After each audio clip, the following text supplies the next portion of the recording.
So much talk of AI and big tech today. Virtual worlds, what are they going to look like when we get there? Well, folks, we're not going there. They are coming here. Humanity's final frontier isn't outer space. The grid is the final frontier, a digital space where miracles are possible. Sadly, Kevin Flynn's dream of creating and sharing miracles with humanity ended before it started. Years have passed, and arrogance, jealousy, and a thirst for power have corrupted another Dillinger. So what happens when the hero fails to fulfill their mission, and in their place is a program designed for destruction?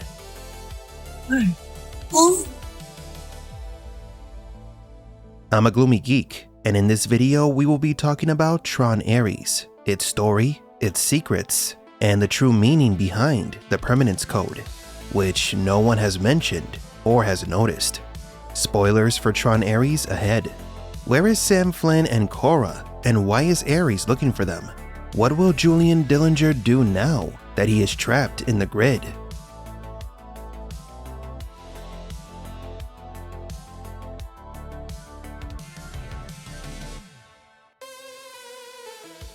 There's something we would like to clarify about Tron ARES.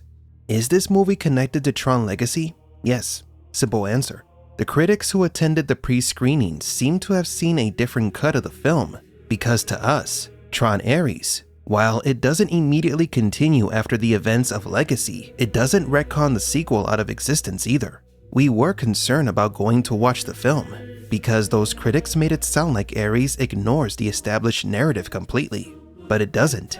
It's an over-exaggeration that we almost fell for. Tron ARES serves as a continuation and a new starting point for the Tron franchise, which makes sense since Legacy came out 15 years ago. Now, is the film perfect?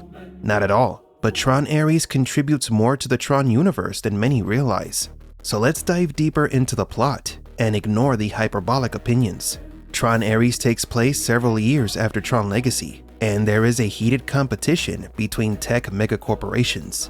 Encom is now under the control of Eve Kim, who seeks to fulfill her late sister's goals and is the heir to Flynn's legacy.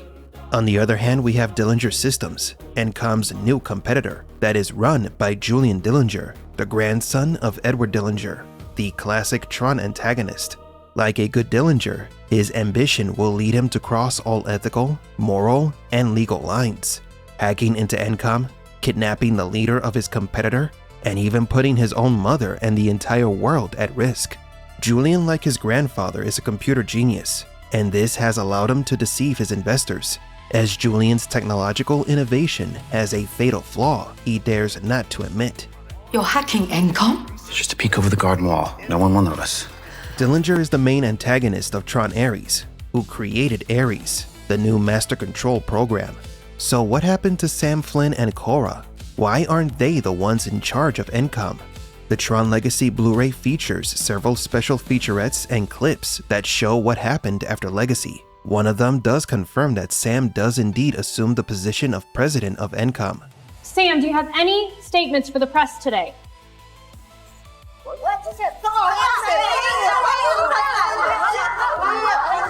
However, Tron ARES reveals that Sam resigned for alleged personal reasons. The heated competition between Encom and Dillinger Systems is for a revolutionary code, the Permanence Code.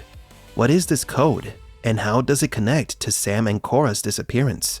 When a program is materialized in the real world, its structure dematerializes within 29 minutes. The Permanence Code is the key that allows a program to maintain its physical body in the real world permanently. Encom sought this code for humanitarian reasons, to cure diseases and end hunger, but Dillinger seeks it to perfect his weapons of destruction and create infinite armies. Kevin Flynn suspected this could be a possibility, the misuse of the code, and that's why he hid the Permanence Code within the grid, which ARES accessed in his search for it. Classic. So is there a connection between the Permanence Code and Quorra? ISOs, isomorphic algorithms. A whole new life form.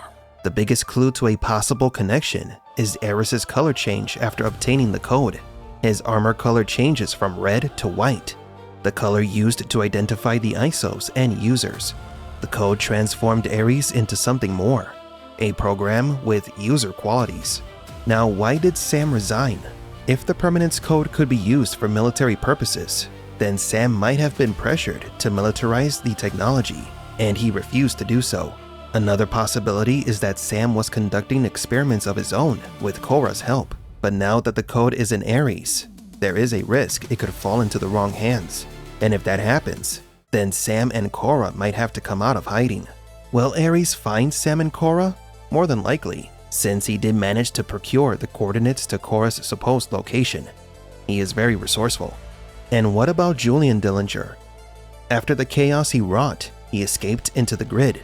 There he was presented with a familiar-looking red identity disk.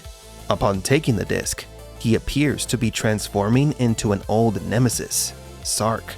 What will Julian do now that he has his grandfather's identity disk? The safest bet is that he will seek payback for everything ARES and Encom did to him. He is willing to go to any lengths to destroy Encom, even reigniting the war between the grid and the real world that his grandfather unintentionally began after he created the MCP. Remember that all user information and memories are stored on an identity disk. Now Julian possesses all the knowledge of Edward Dillinger, making him an even greater threat than his grandfather. I feel a presence. Another warrior is on the mesa. Now about Tron's absence, we'd be lying if we said it didn't annoy us. But considering that the plot primarily revolves around the Dillingers, we gave it a pass. It is still the biggest issue we have with the film. There's no justification for the film to carry the Tron title. The film is about Dillinger and ARES, who was created to become the new Master Control program.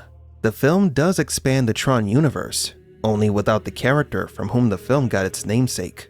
Therefore, it doesn't make sense to name it Tron ARES, beyond the nostalgic effect or branding recognition.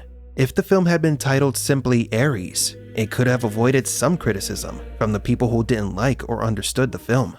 The next film has to bring back the real Tron and have him join forces with Sam, Quorra, and ARES to battle Julian for the future of all the grids and the real world. That is, if there will be a next film. So what do you think? Will Sam have to battle the new Sark? Will Tron ever return? I'm a Gloomy Geek, and don't forget to like and subscribe. So much talk of AI and big tech today. Virtual worlds, what are they going to look like when we get there? Well, folks, we're not going there. They are coming here.